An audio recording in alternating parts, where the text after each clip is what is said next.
Okay, now you see I've got the brace right here. We're going to have another one approximately right here. So the easiest way to handle that is to just set this here and then mark it.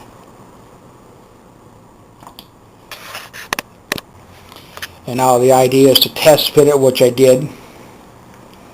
So now we're going to glue it. Now you see I've got both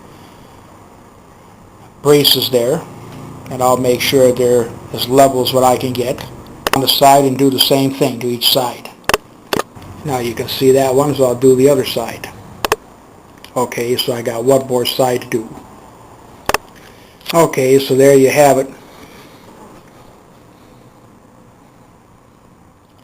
And then there'll be some bracing that'll go through, and I have a meeting I got to go to tonight, so when I get back they should be dry enough I can show you how to put the braces on. Okay, now it's time to add the bracing. And there are two types of bracing, and I'll show you. Okay, these are the Z fashion. But you normally see those on trusses. If you had a truss, it would look like this. And there's the X bracing. That's more common on towers like this. And that's what we're going to do. First thing you need to do is mark where you want that to be cut off at. By the way, these are wooden coffee stirring sticks. So you can see, maybe you can, there's a mark right there, and I'm going to take the scissors and cut that. So now you see one brace here, and then to get the other one you do basically the same thing, except you'll probably have to arc it, bend it in the middle here in order to get it to go over the top of this, the brace. So we're going to do that a couple more times. Now the catch is to take the beveled edge that you have here that kind of looks like a miter joint. So again, you arch this one here because it's got to go over the top of this one here. Sorry about that. Because if you don't, then this will be separated from this over here, and you don't want that.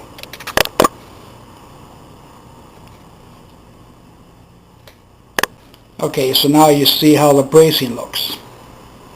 Now, the reason why they do that is it gives lateral support this way, I guess you call it that way. And what would happen if they didn't do that is that the vibration here from the machinery excuse me, would cause this whole thing to shake, and then this would all come apart. It would do a bojangles on you, and no more tower. So this is the common X bracing that we have there. I've used it over here. I've used it over here.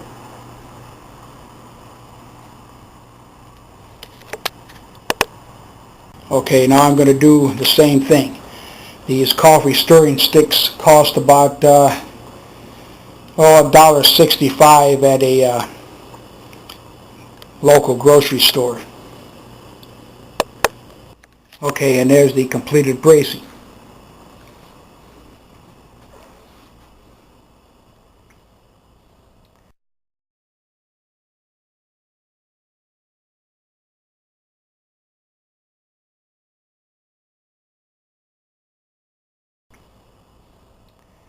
Next, we'll paint it, and when that dries I'll print out some windows, and then we can go to figure out a way to attach the conveyor.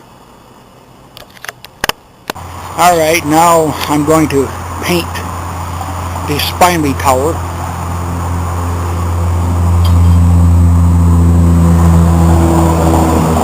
And this will be gray, and this will be silver, to represent the steel that is in there.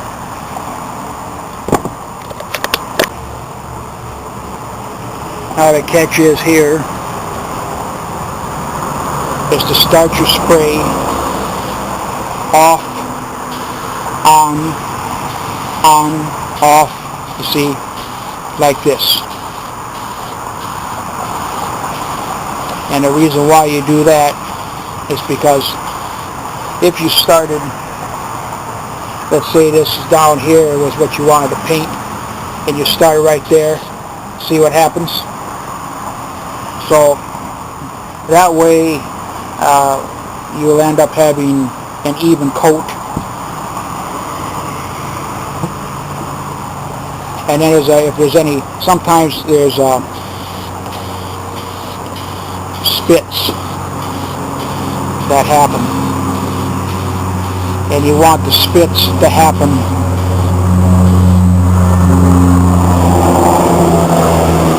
yes, I do live next to a bloody highway. I believe that was a Caterpillar diesel of some sort. So you want your spits to be on the outside. You don't want the spits to happen on what you're painting. Okay? And you just get a nice even coat just like this. I used to paint locomotives and boxcars, believe it or not, for the railroad club I was in. So I actually still am. And so I have plenty of spray painting experience. You know, never do that. Okay? See what happens? I've seen some people do that. That is a no-no. Sorry about that. You do that, Santa Claus will give you a lump of coal for Christmas. Now we're going to turn this upside down. And we're going to do the same thing.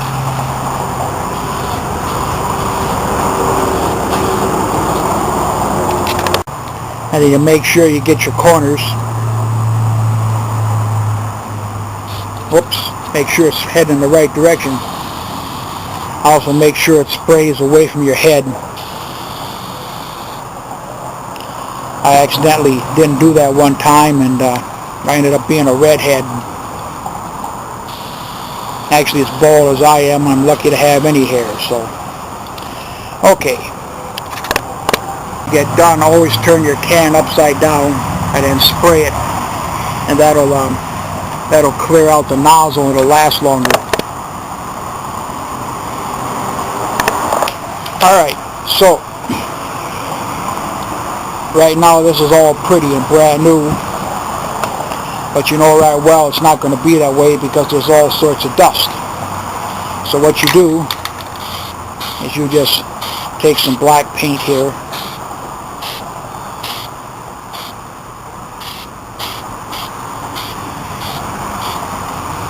just lightly dust it, because after all there's coal that's involved here.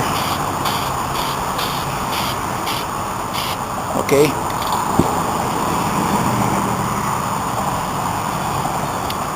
Forgive me if I'm panning too fast. So you don't want this to look brand new. There's a lot of coal dust, and at the same time you don't want to have it end up being black. So, you know, the catch here is to have just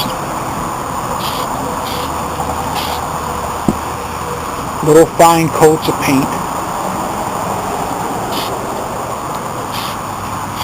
Okay. Now I'm going to get that out in the sunlight for the cure. So now you can see that it's still silver, but it's kind of dirty, and that's exactly what you want.